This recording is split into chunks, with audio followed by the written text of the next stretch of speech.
Welcome, welcome, welcome. Good to see everybody this morning. Welcome to the Men's Only Mastermind, the 17 Club Men's Only Mastermind. I appreciate you all being here today, letting a few more people in the room. And I just want to say thank you. Thank you for being committed. Thank you for showing up. And thank you for doing the work because I know that if you're here, you are doing the work. And as the host, just to remind you, my name is Frank Menard. I am one of the founding members of the 17 Club Mastermind Group. And just want to remind you, as we do every meeting, the purpose of this group is building disciplined men of purpose who take responsibility, act with intention, and serve others. This is where we study the science of personal achievement and to support, encourage, and hold each other accountable on their journey toward their personal or professional definite achievement. Excuse me. So welcome again, and thank you for being men of purpose. Let me let Paul Kelly in, and we're good. So this week we are going to be discussing going the extra mile. And I'm so grateful that Michael Bridgman, who's with us this morning, has volunteered to facilitate the discussion and to take us deep into going the extra mile. And as always, I encourage people to raise your hand if you've got something to say, a comment, a question. You have to wait till the end. This is an interactive group. We want to facilitate that conversation. And most importantly, if you're dealing with something and you need a little bit of help, need a little bit of advice, or just want to talk, this is a safe zone. You can talk. Reminder, this is a recorded event. So if you want to come back and revisit it, I would rather have it be recorded than to have to try to take notes while we're having a conversation because it's so much easier to stay engaged if you're not trying to keep up with your pen. At least it is for me. So that said, let's start out with a win. Anybody have any wins this past week that you're proud of that you'd like to share? Or maybe a challenge that you overcame and took advantage of the opportunity? Go for it. Well, I'm looking at my website, my email, and I got 5 emails that I got 5 new signups for martial arts. So Nice. You know what? just like that. Nothing like waking up with good stuff in the mail. Nice, nice. Zach. Yeah, this last week I started implementing my daily schedule again, writing out what my plans were for the next day, and it has made this past week uh, very seamless, and uh, it has been a huge win for me. So, Nice, nice.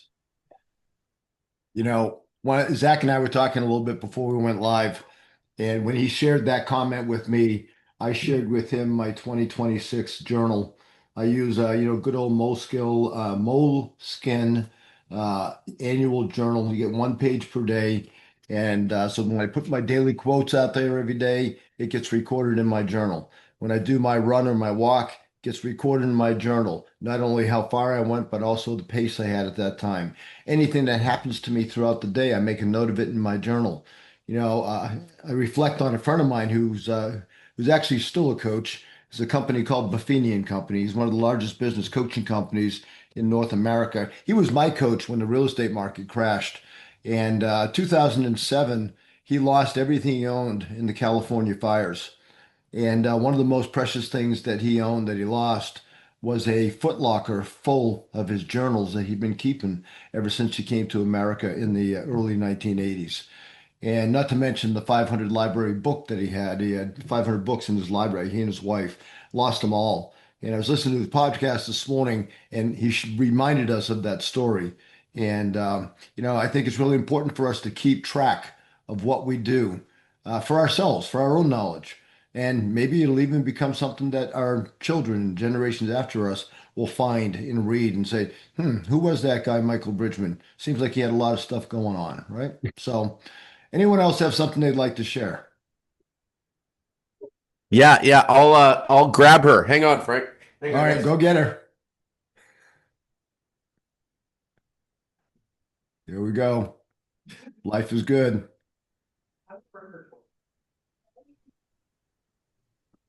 Ah, rewrote there we my government go. achievement. Oh, there we go. That's much better. So here is our family win this week. Good job. Awesome. Oh, She look is at an that. 8 week old little monster. Right, And yeah. she likes you. Look at that. Oh yeah. Yeah, Oh what a yeah. beauty. Yeah. Is that a You gonna say that is no to that the guys? is that a Yeah. German Shepherd or is that a mix? It looks like a mix, right? Oh yeah. Yeah. She's from a native reserve. Nice. So Nice. we yeah, we spotted her on Wednesday on the rescue's website or their Facebook or Instagram page, whatever it was. And then yeah, we went and picked her up on Sunday. So her name is Fern. She's pretty fabulous. Fern. That's Fern, a yeah. nice name. Fern. Okay, nice. Fern. Nice. Yeah, well, Yeah. your world will never be the same again. No, no, we haven't had a puppy in a long time, so Yeah, yeah, yeah. You yeah. got to keep an eye on them all the time. All Exactly. the time. Never She's a know. lot of work. Yeah, yeah, for sure. All right. But that's our Well, big win this week. congratulations. Welcome the new member to the family. That's an awesome sight to see on a Monday, or Thank excuse you. me, a Tuesday morning. It's Tuesday, Tuesday. yeah. I remind myself it's Tuesday. So with that, hopefully you all took some time to read one of the two books, either the journal version or the actual version of The Science of Personal Achievement, the chapter on going the extra mile. So Michael, I'd like to pass the mic over to you and let you guide us in this conversation. And thank you so much for volunteering to do that today. I appreciate you.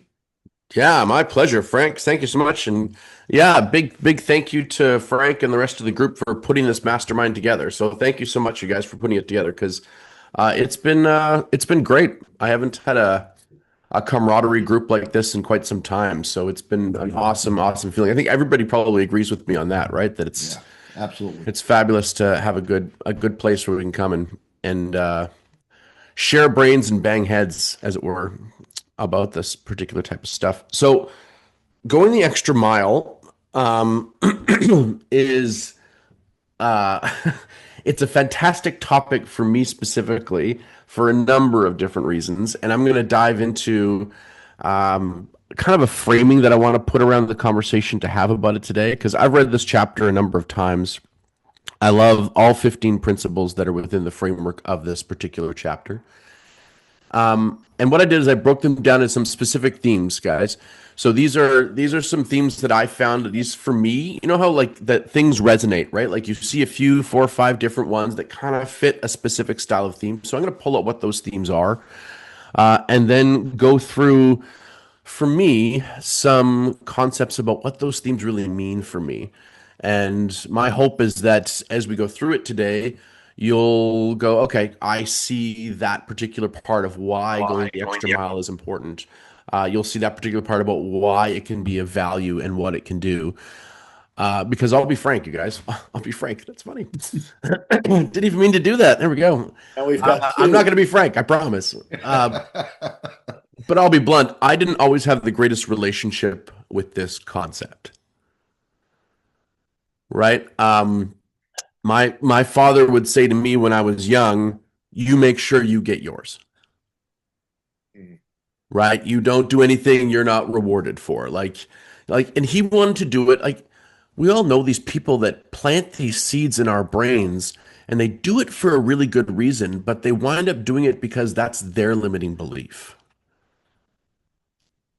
And they're not sure how to navigate that, and they just want to protect those they love by protecting them against something that they're worried about.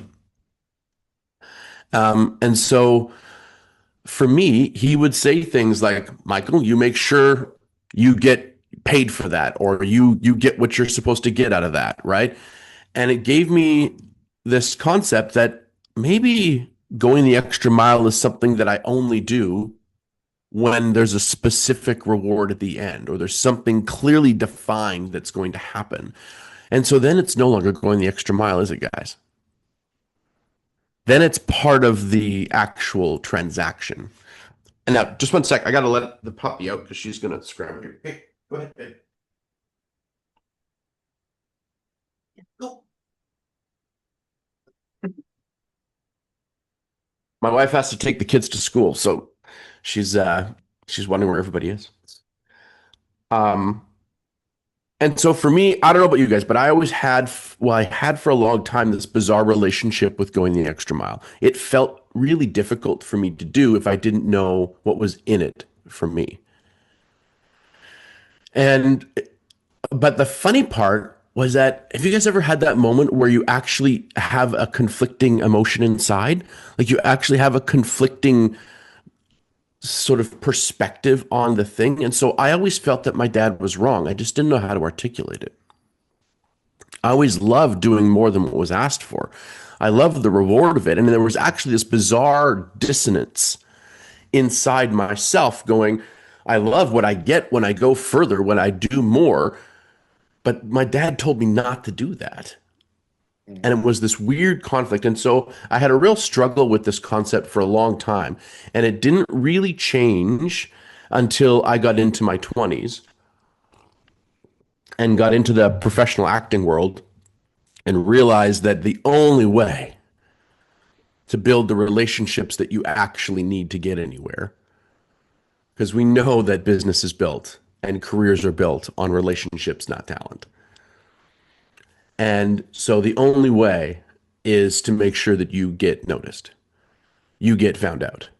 And I mean, what one of the principles right in here, what is it, number 5 or 6? Going the extra mile. Yeah. Profit from the law of contrast, right? You are different than everybody else because you went further, you did more. And I think fundamentally, and I'll dive into the themes in just a sec, you guys. I think fundamentally for me, and I hope you feel the same, is that our role here on this planet is to leave it better than how we found it. Our role in this Zoom room is to leave it better than how we found it. Our Lewis's role in his martial arts studio is to leave those kids, leave those students better than how he finds them. And I think that to me is a driving force. Do you guys agree, right? Like it's a driving force beneath what going the extra mile really, really does. And how in the end it is the massive, for me, it's one of the massive multipliers of success in my life. We're just talking about how I live on the beach, right? There is no clearer demonstration of the beauty and abundance of the world and going the extra mile than watching the ocean never give up. Right? It wants the shore every day, over and over again, never relenting, always showing up, always, always, always. And to me, that's a big part of what going the extra mile is all about. Does that make sense to you guys? Okay, so thematically, I saw really 3 fundamental themes. Okay, so they were how to stand out, because a lot of us here are in the business world. A lot of us here want to be standouts in what we do. So there's, to me, there's a theme there about how to stand out, how to build power and confidence, even when you feel like you might not have those things. Has anybody tried to do something for the first time? Right? Or venture out and like, this is, I've never done this before. And you're like, you're ready to go. And you're feeling that imposter syndrome that like, why, who the heck would choose me over anybody else? Right? I'm sure you guys have all had this feeling before. And so to me, how to going the extra mile is a big part about building confidence and standing out and building power that way. And then the third theme for me is how to create abundance. How to create abundance.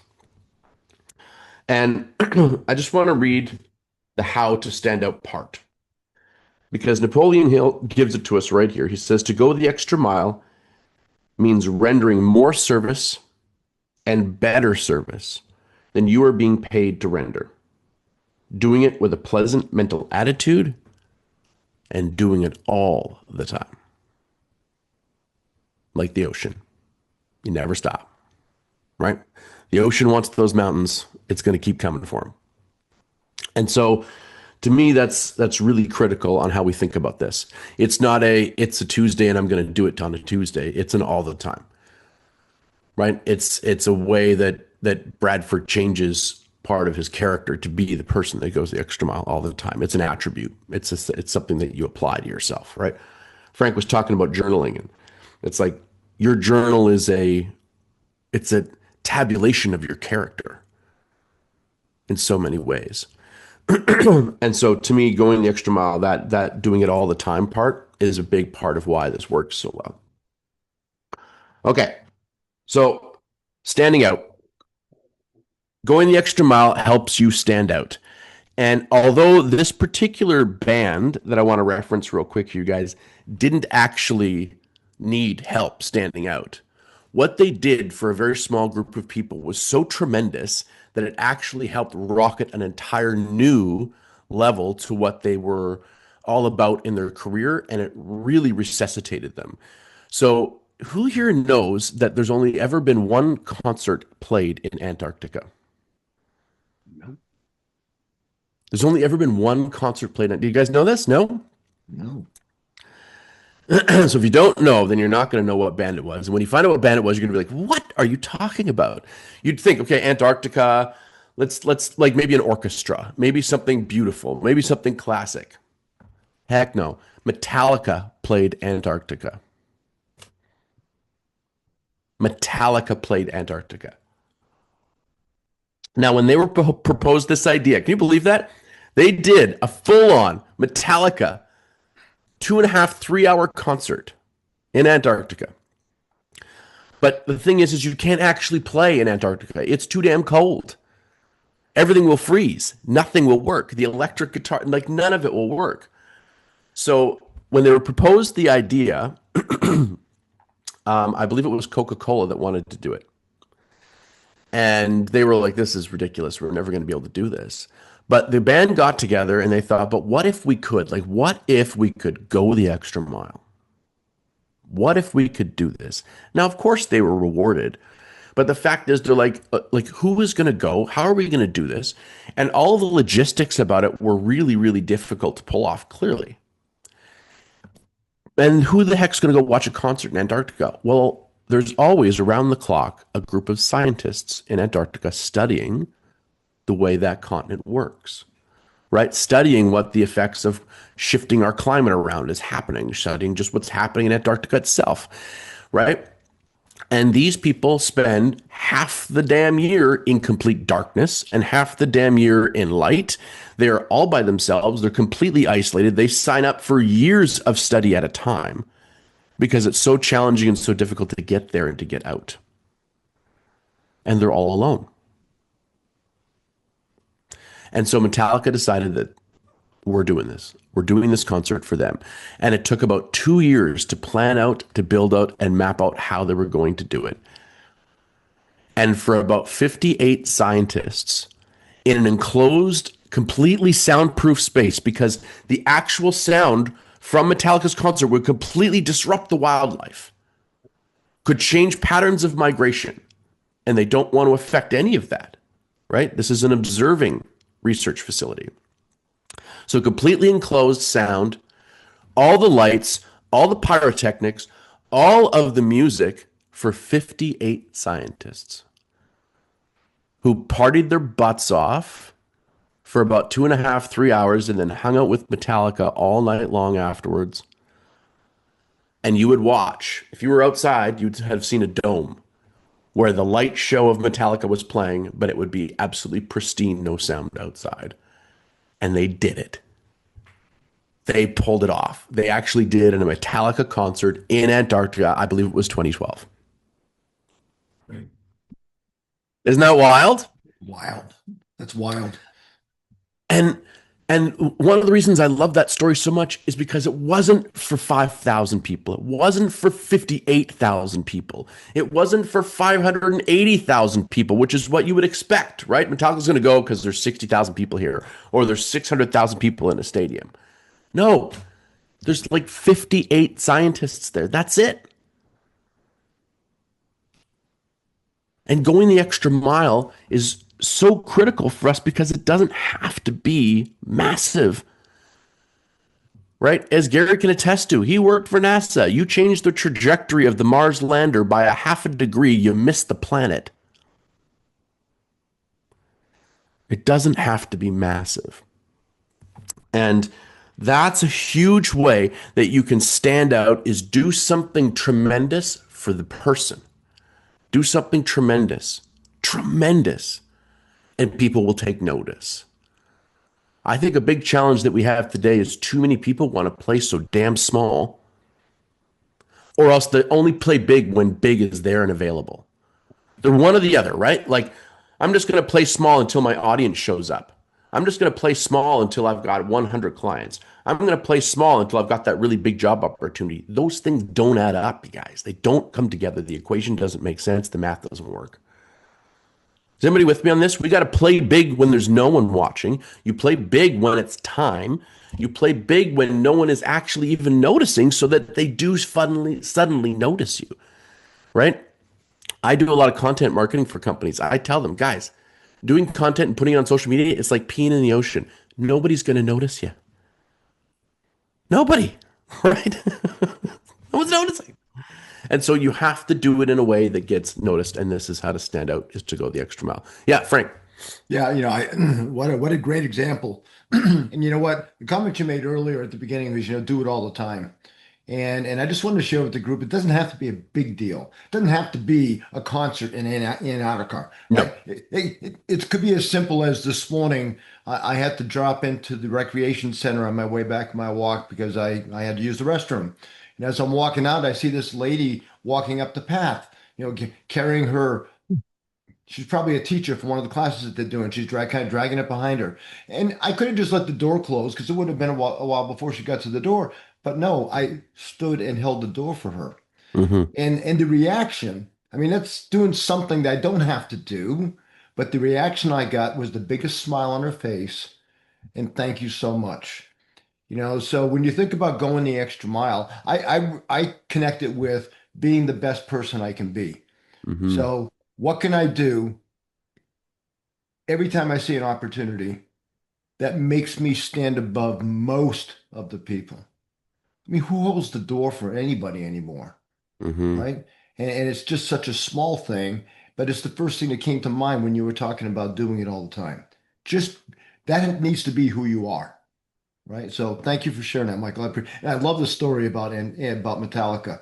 Yeah, I it's a could good just one. I could just picture the Penguins listening to heavy metal. I just don't know how they did Totally. that. So that's theme number one, right? Is how to stand out. And going the extra mile is a big part of that. And theme number two that popped out for me was about building power and building confidence. Because and in order to stand out, we've got to do things we've never done before, right? You've got to stand out, literally go to a new level for yourself. Does this make sense, everybody? Right? And you got to have the confidence to do it. You got to have the courage. You have to have the power to go and do it. And when we were early on in the business of just about pets, my family business, we were a standout because we were selling raw food for pets. And a lot of people did not know what that was all about. I mean, dogs can't cook. So ultimately, it makes perfect sense. I'm not going to go down that rabbit hole. But the fact is we wanted to stand out and we wanted to be different. And we were earlier on there, and we had this Rottweiler come in, and he was coming in all the time, you guys. He was this beautiful, big, like 120-pound Rottie, bouncing around, having a good time. And his name's Gus. And he would come in, and he was on crappy food, and he was a truck driver. So, the kind of person I'm talking about, Leroy. He would drive truck, this guy, and he had his big Roddy in the rig with him, and Gus, and I think the man's name was Paul. They would drive all up and down the west coast of North America, all over the place. And one day he came in, and Paul was pretty upset, and he couldn't get Gus in from the truck anymore, because Gus would come in and his little nubby tail would just be going like crazy and everything else. And Gus had been diagnosed with cancer, and he was fading pretty fast. And for those who don't know, normal dog food is just packed full of sugar. 50, 60, 70% of it is sugar often. And cancer tumor cells love sugar. Love, love, love, love, love it. That's why it grows often so fast in our dogs and cats. And so he was feeding some crappy food. And I said, look, Paul, we got to shift the dog's diet, right? Because Gus didn't want to eat anymore. And you guys have seen that look in an animal when they're ready to go. They don't want to eat, right? We're hanging on because we love them, but they don't want to go. Well, we don't want them to go. And so Gus was basically skin and bones. He'd gone down to about 75 pounds and he was just laying in the truck. So I came out, I put some beef and tripe in a bowl and I took it out to Gus.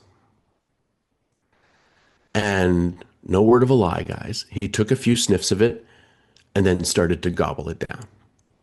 And he hadn't eaten very much in weeks, so we had to go slow. But that dog ate that food. And he came back inside. He bought some more, took some cans of the tripe product home, and figured that, maybe we could get him through a few more days. So Paul and Gus, about 3 weeks later, both of them came walking back into the store. Now, I could have just said, oh, that's really sad. That's really too bad. I'm super sorry about that. But we talked about it. We worked our way through it. And in the end, you guys, I did it because I love that man and I love that dog, right? But the fact is, there was no, I wasn't making some big, huge sale here. There wasn't anything to do with that. It was just helping another human being and his pet who were suffering. And in the end, we got that dog onto a very heavy nutritional diet, and he had another 14 months with Gus. And when Gus finally passed, Paul came into the store and he called me up. It was about maybe 5:45 or so and said, you guys close at 6? And I said, yep. He says, you going to be there for a little bit? I said, yep. And so he popped down about 5 minutes after 6 with a case of beer. And he let me know that he finally had to let Gus go a couple days before. And big man. And he comes into the store and we just talked for about an hour and a half about the road trips, the time spent together, all that stuff. And we just discussed how important it was that he got that time and how, because he knew there was a date, it was time limited, they did so much, right? Like he was so present in there. And it gave me so much confidence that what we were doing was the right thing. It empowered me so much that we could actually help improve these pets and therefore these people's lives. It completely changed the outcome of the business, right? We went from doing 150,000 in retail to well over $500,000 in retail in that business in a short period of time. But it was because of that confidence, that power for going the extra mile and helping that man with his dog when we didn't have to, right? I could have been like, oh, that's so sad. We feel for you. We can be there for you, and sent the guy some flowers a week later. But I wasn't going to give up that easy. And I wanted to make sure that we gave Gus every opportunity we could. And to me, that's a big part of where to go in the extra mile in those moments when you can choose to go the other direction, right? Going the extra mile in that juncture of time when you put your ass on the line to go and do it. I mean, Frank was a Marine. There is moments where you put your ass on the line to go the extra mile to do something that's out of the boundaries of what you've been asked. It's beyond. And that's where the confidence and the power comes from, guys. That's where it is. It's not doing what's expected. It's putting it further, taking the boundary and going, that's not enough, and pushing it out there. Does that make sense, everybody? Just real quick before I move on to theme number 3 here, does anybody have any thoughts on that at all?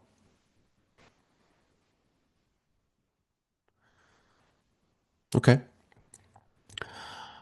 Well, theme number 3 for me, you guys, we've talked about standing out. We've talked about building power, having power because you're confident that when, the proverbial shit hits the fan, you're ready to go beyond and do what's going to get asked, right? Theme number 3 is all about creating abundance.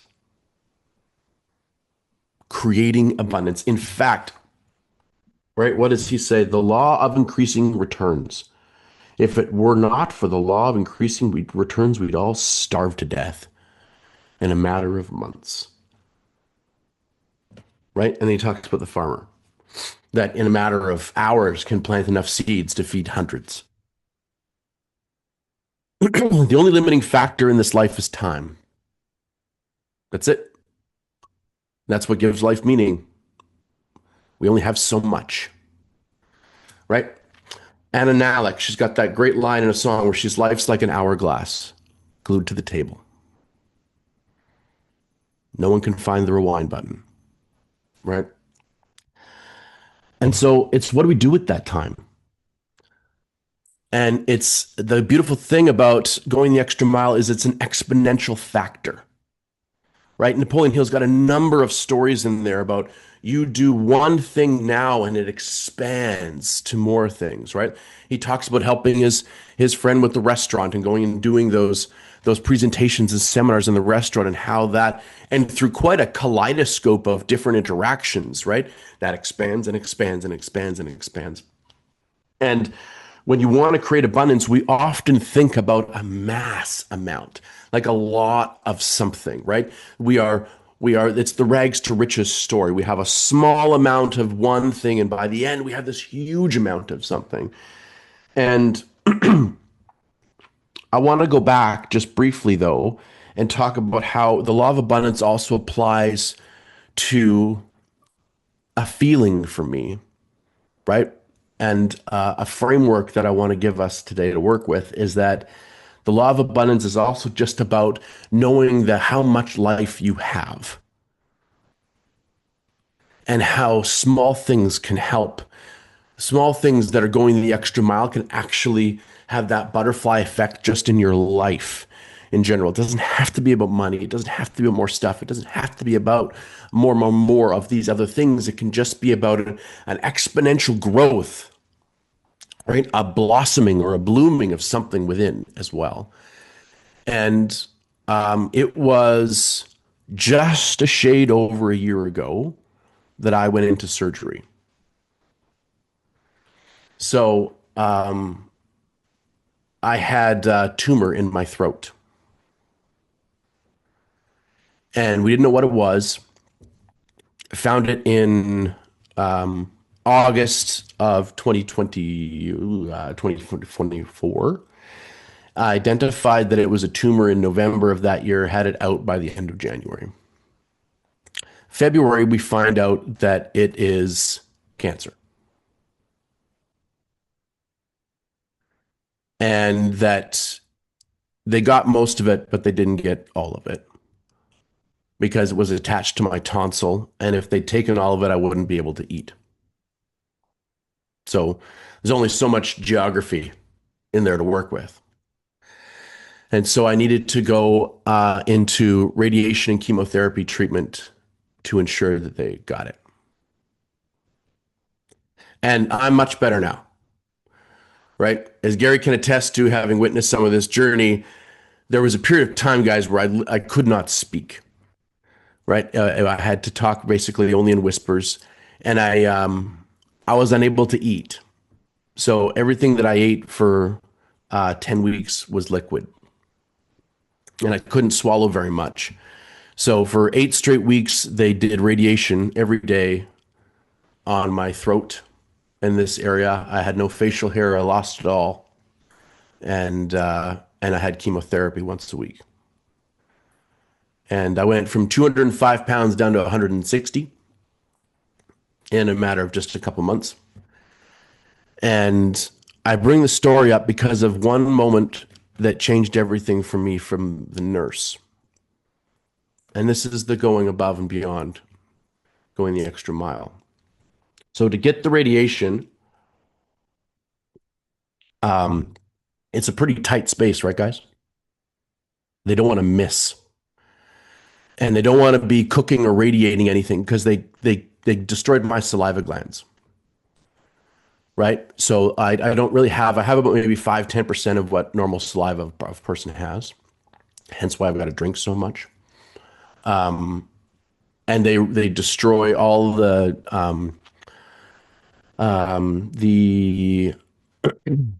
yeah, oh, there you go. There you go, Frank. Blessed to be here. Absolutely. So you know what I'm talking about. And they had all of my taste buds, fried all my taste buds, right? So everything was just warm, cold. um, but I don't know, Frank, did they have to pin you to the table to keep you still? Yes, they did, Michael.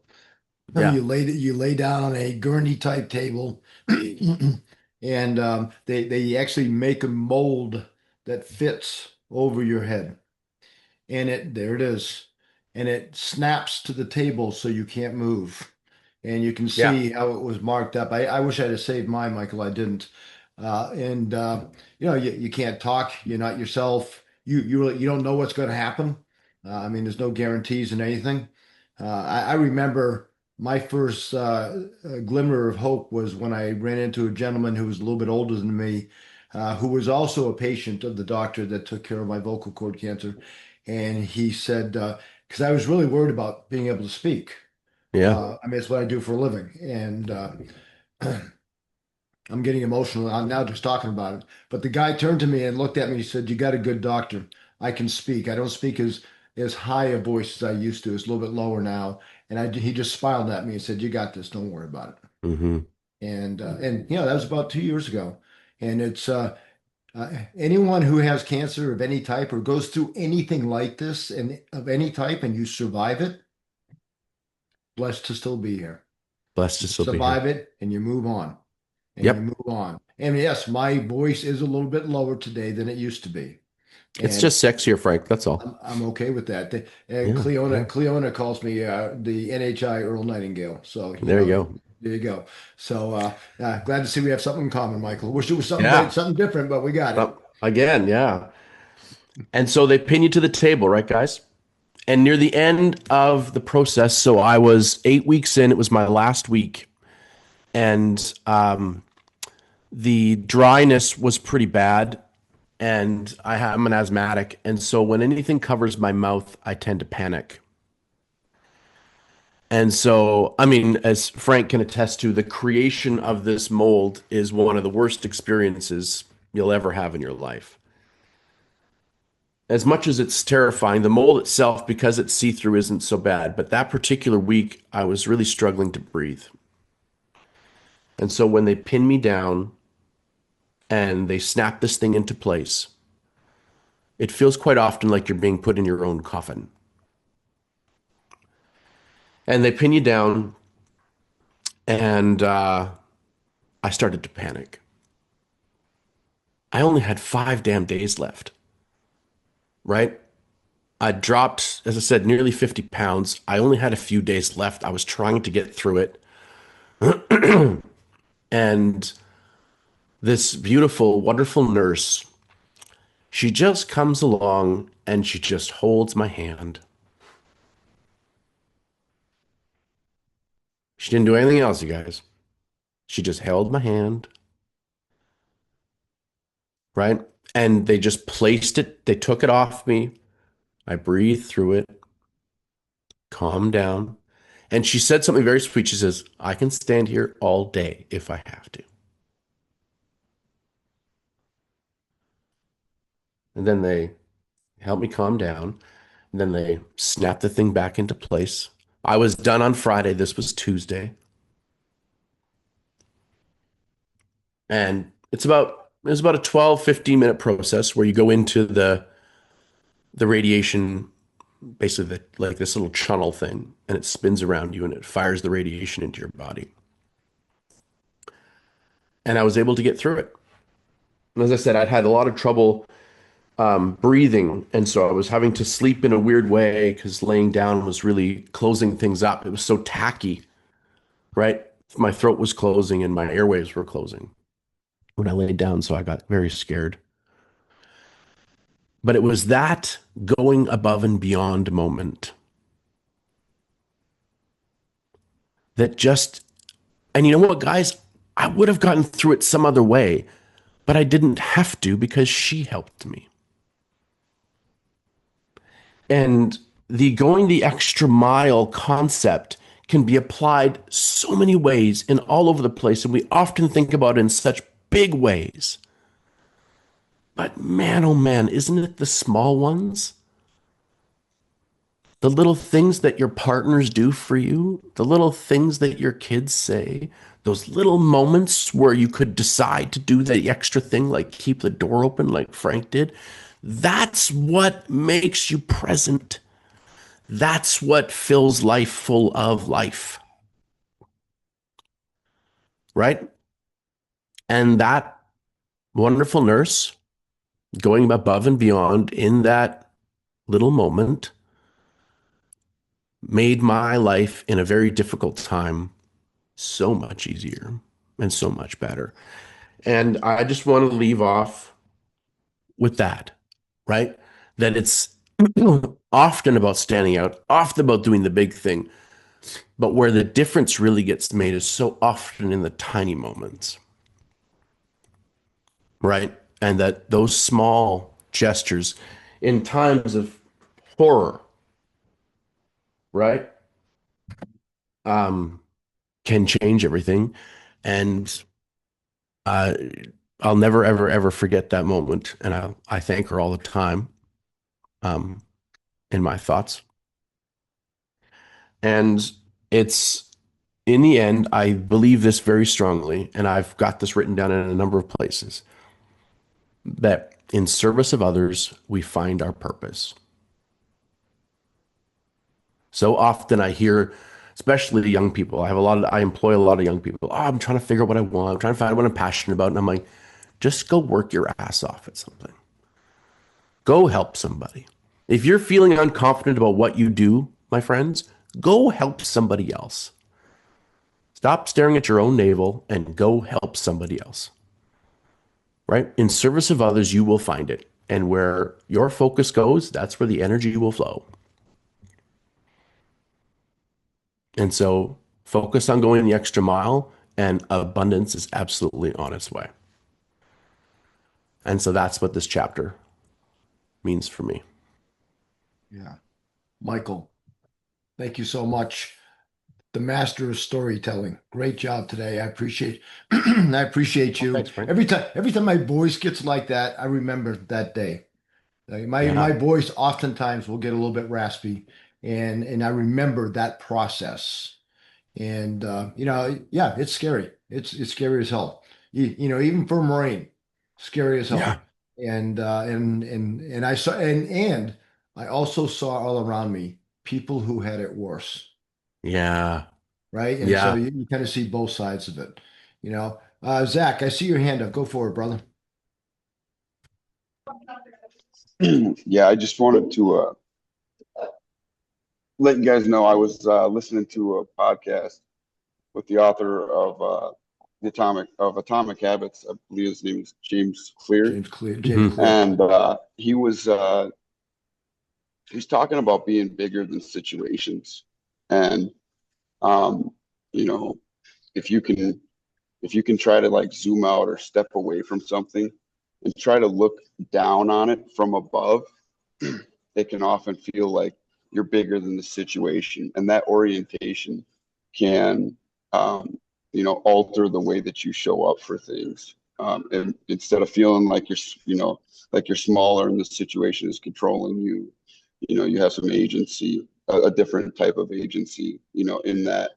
And I feel like that, we talked about confidence and all of these things, and I just feel like that was something that I heard recently that really stood out to me, and I feel can really help me go above and beyond. Yeah. Love it, Zach. Yeah. I often say to people, buddy, at the same concept, I say, get up off the floor. And they'll often be like, what are you talking about? And I'm like, well, the problem is this pen. And you've gotten down on your knees, down on the floor, and now you're staring at this pen. And it looks huge. And I'm like, just get off your ass, stand up, look down at the pen, realize how freaking small it is. It's And all a matter of perspective, right, all Michael? a matter of perspective. All a Yeah. matter of perspective. One of the things that Michael shared in his story was, he put up on his desk the hourglass, and I listened to I think it was probably a podcast not too long ago where it talks about the hourglass, and so the top of the hourglass is your future. The bottom of the hourglass is the past. We don't know how much of the future we have left, and we can't do anything about the past. So the only thing that really matters is that little bottleneck in the middle. That's your current situation. And ever since I heard that in that podcast, it gives me a different perspective. Nobody in this room knows how much time we got left. None of us. Even that hourglass, looking at the glass, we don't know how much time it has left because it could get dropped and then break right there.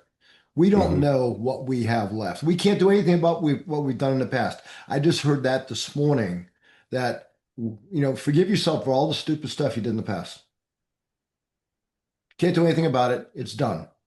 And if it was really bad, and I've got some really bad stuff there, just forgive yourself for it and don't ever do that again. So oftentimes we find ourselves living in this prism that's been built around all of our life experiences. And so many people can't let go of the past. My father was like that. He couldn't let go of the past.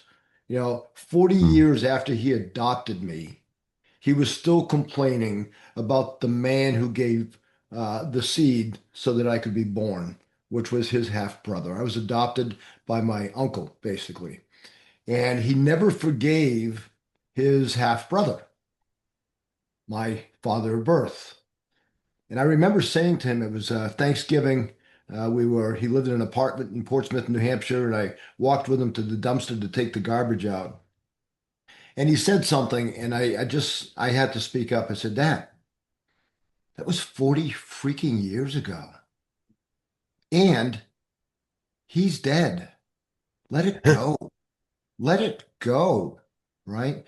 So as you go through your day, and we all have something similar that just went through your head when I was telling that story, you know, just let it go. Was that a song last year or 2 years ago? The Princess, let it go, whatever it was, right? It's I mean, frozen. yeah, Yeah. Frozen. Dude, it was over Just 10 years ago. oh my God! See how fast time goes. Just let it freaking go and move forward. And we all have the ability to move forward. And as Michael said, it doesn't have to be huge. It doesn't have to be a big thing. It's those little things. In fact, it's always the little things Always. that have more impact than the biggest things that you can imagine. And I was fortunate enough, so many of you know that I was a Marine. Most of you know that I was a Marine recruiter for 20 of my Mhm. 22 years. And I had the pleasure, I guess it was probably mid 1980s, or maybe late 1980s, when I first got involved with social media. And I get this Facebook message from a woman. And she says, Are you the Frank Menard that was a recruiter in Fairmont, West Virginia during 1981 or whatever it was? And I looked at that message and I said, Well, I'm not sure I want to answer that. Is her son still alive? I mean, what happened? And I did answer it. I said, Yes, that would be me. And I'm getting goosebumps just telling the story. She responded back, I remember the night you sat at my kitchen table and told me that if I gave you my son, you would return a man. Hmm. And you did. And that man today is a pastor, he's a minister, and he leads a flock of people the best way he can. And you don't know. I didn't know that. His name is Michael Schmoot. I didn't know that Michael was suddenly going to become this person to impact other people, nor did I know that his mother would forgive me for taking her son. No, she didn't forgive me. She thanked me. So what's the little thing that each one of us can do? We're all here for a reason. We all show up again every week for a reason. So what's your reason? And how can we help? How can we support? A couple of members in this group are part of my personal mastermind, and they hold me accountable in a harsh way sometimes, right, Luis? And that's a good thing. And that's why we're here. And Michael, I want to thank you for sharing at the beginning that you haven't had a group like this, a camaraderie group like this in a long time. I'm in the process of writing a book. Thank you to one of my other masterminders who challenged me. And the book is SOS, subtitle, Science of Success, Field Guide for Veterans. So this is my way of taking the principles that we learned from this little book. Look at this little book and turning it into something that veterans can relate to. And so, Michael talked about, well, we all talk about purpose, what's your purpose? And I just finished the first chapter and I changed the word purpose to mission because mission has a different meaning to a veteran. Hmm. In fact, to a Marine veteran, we never fail at our mission. Gives it a whole different connotation, right? So think about what impact is this philosophy? That's what this is. This is a philosophy. What impact is this philosophy going to have on your life? This isn't a book to just be read and tossed back on the bookshelf. This is a book of 17 principles that we can form into the way we live. So when Michael said we need to do it all the time, that applies to all of these principles. Be that person and you will live your best life. Luis, I saw your hand go up. Go ahead, brother. Thank you, Michael. Thank you. Thank you for that. And it's really, I'm glad to see you getting out, that you got yourself out with your own inner force, external force, and anything that helped you.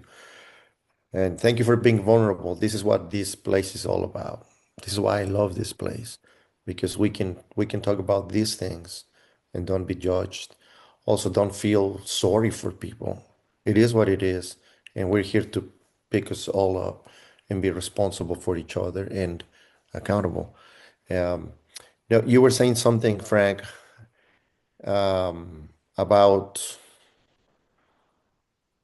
helping others with a purpose, right? You were saying something. I don't exactly know the words right now, but it's what are we looking for, right? We're gonna go the extra mile.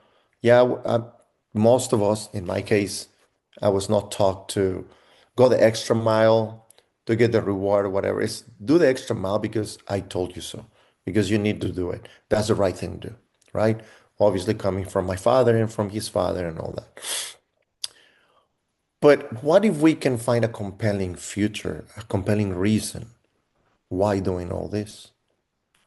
Whatever it is, whatever that is, feeling good about yourself, that smile of the person holding the door that you holding the door for, just a freaking feeling that when you go to bed at night and saying, man, today was a good day. I did my best.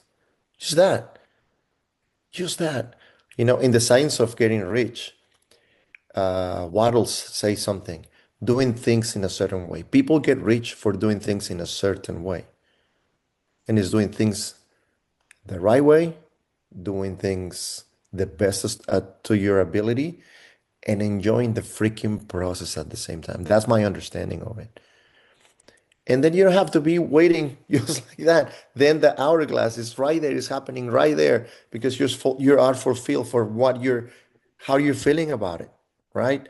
Being happy. I don't understand how people say, I want God to give me the ability to be happy. You already have that. You were granted that a long time ago, since you were born. You just don't look inside and get it out. I don't know. It's just that. Thank you guys. This is is that it's making a lot of sense. All these, to me, this is how I see personal development. It's like a lot of pieces of the puzzle, and we're putting them together. And the more we get together, it starts making more sense. And I'm taking a lot of value today. Thank you, guys. Yeah. Thank you, Luis. Thank you for sharing that. I'm just looking at a comment that Michael put in the chat. Empathy is wonderful. Sympathy sucks.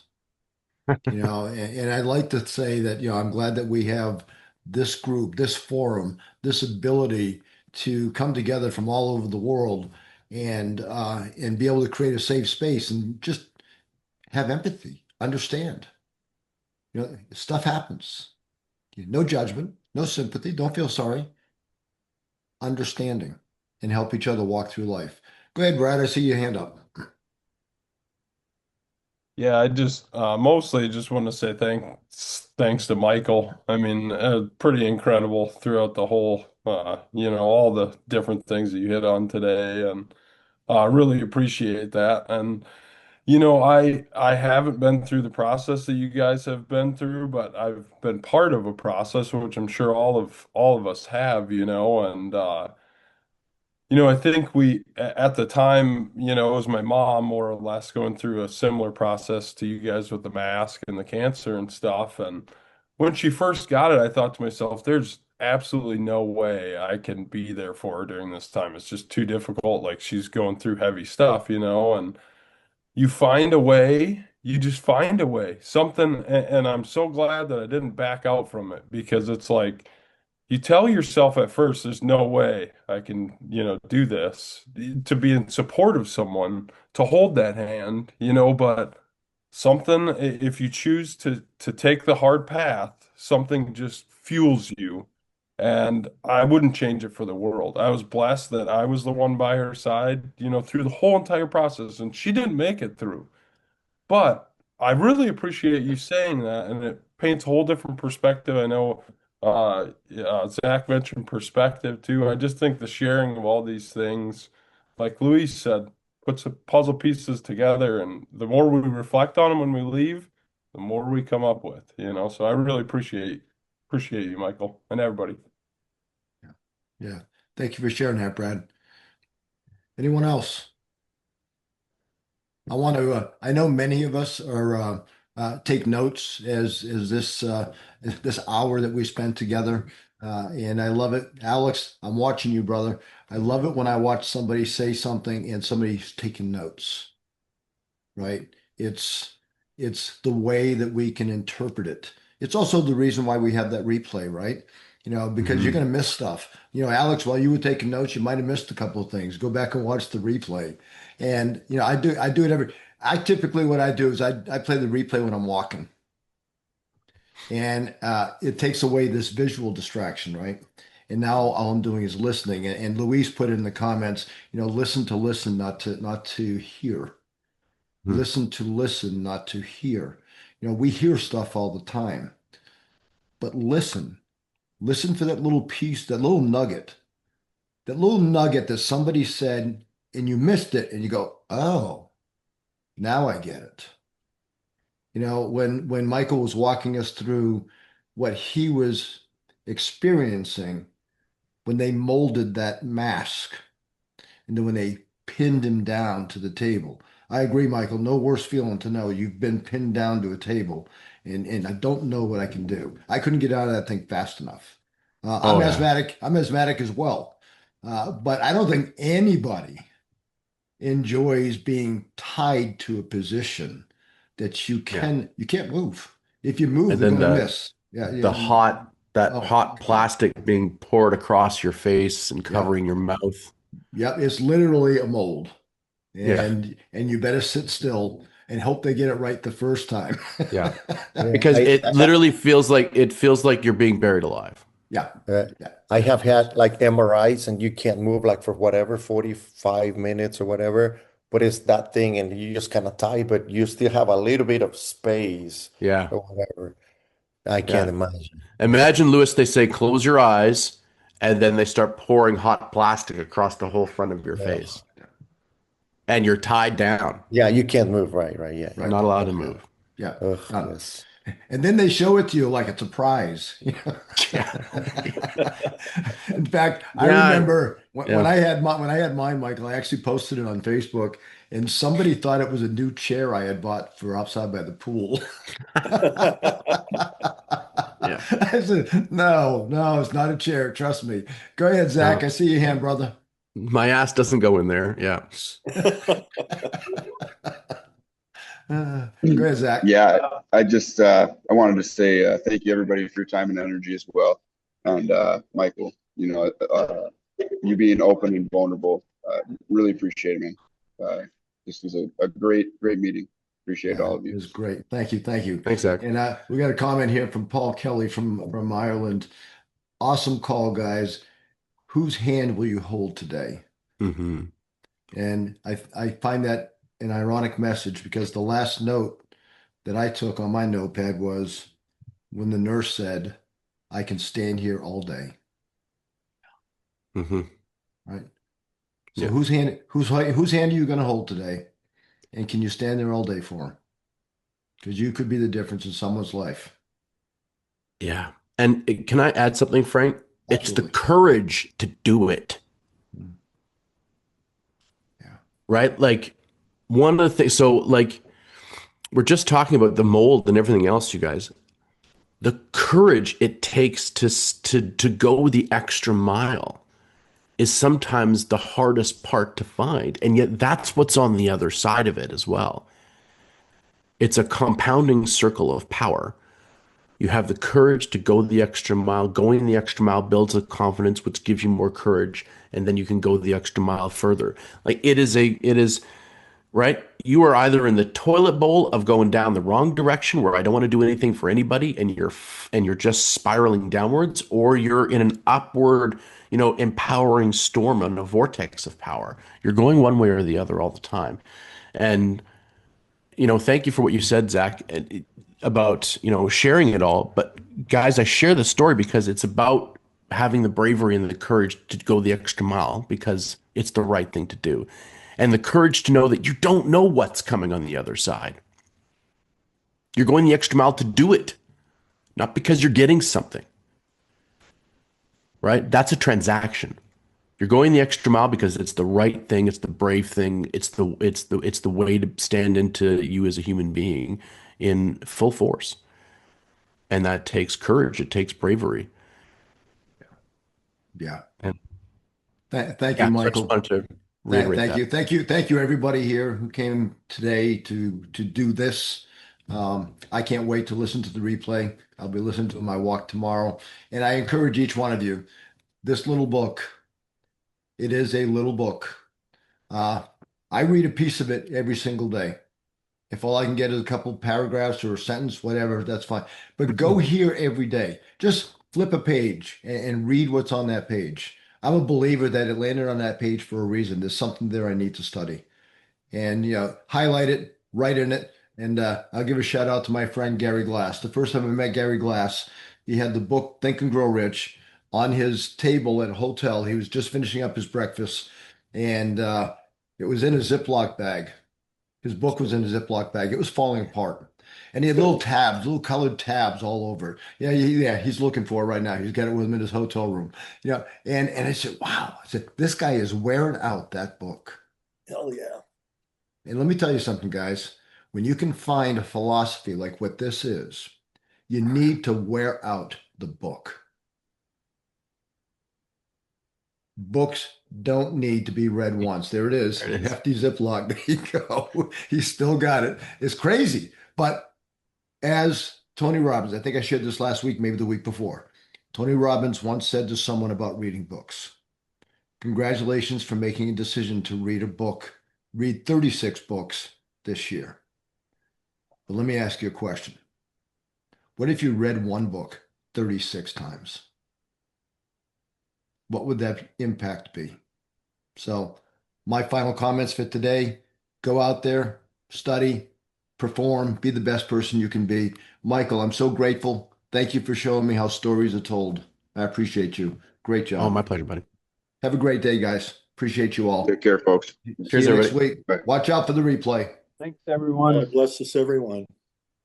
I got a Thanks, puppy to Brian. walk. You go walk your puppy.